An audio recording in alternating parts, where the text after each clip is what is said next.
এরপর মমিনুল ইসলাম রুবেল আপনি জানতে চেয়েছেন, বাথরুমে উলঙ্গ হয়ে গোসল করা যাবে কি?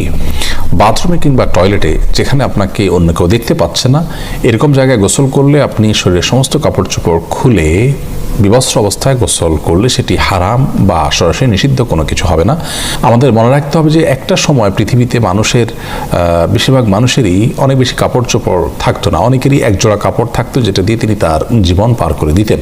আজকাল আলহামদুলিল্লাহ আমাদের অনেক কাপড় চোপড় রয়েছে। তো যার সামর্থ্য আছে এরকম অবস্থায় তিনি সকল কাপড় চোপড় খুলে গোসল করাটা তার জন্য অনুত্তম।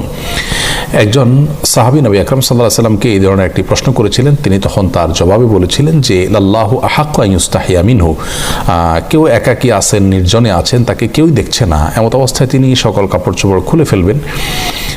এই বিষয়টি অনুত্তম, কারণ আল্লাহ তাআলা তাকে দেখছেন, আল্লাহর প্রতি তার লাজ লজ্জা থাকা উচিত অন্তত।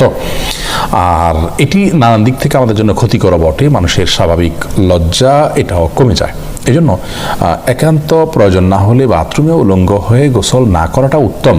আমাদেরকে নবী আলাইহিস সালাম যে নির্দেশনা দিয়েছেন, বোঝা যায় নবী সাল্লাল্লাহু আলাইহি সাল্লাম প্রয়োজন ছাড়া বিবস্ত্র হওয়ার বিষয়টিকে পছন্দ করতেন না। তবে যদি কেউ বিবস্ত্র হন, তিনি একাকী আছেন, কেউ দেখছে না, তো সেটা তার জন্য হারাম হবে না। একটা হলো অনুত্তম আর একটা হারাম, দুটো দুই জিনিস, কিন্তু হারাম হবে না বিষয়ের কারণে, গুনাহ হবে না ওটার কারণে, কিন্তু অনুত্তম হলো একজন মুসলমান অনুত্তম কাজ থেকে বেঁচে থাকার চেষ্টা করবেন, কিন্তু প্রয়োজন হলে তিনি এটি করতে পারেন। অতএব গোসলের সময় অন্তত নাভি থেকে হাঁটু পর্যন্ত সতেরো জায়গাটুকু ঢেকে থাকে এরকম গামছা বা তোয়ালে বা লুঙ্গি অনেক কিছু পরনে থাকলে অবস্থায় গোসল করাটাই হলো ভালো। প্রয়োজন হলে উন্মুক্ত করতে পারবেন সেটিও।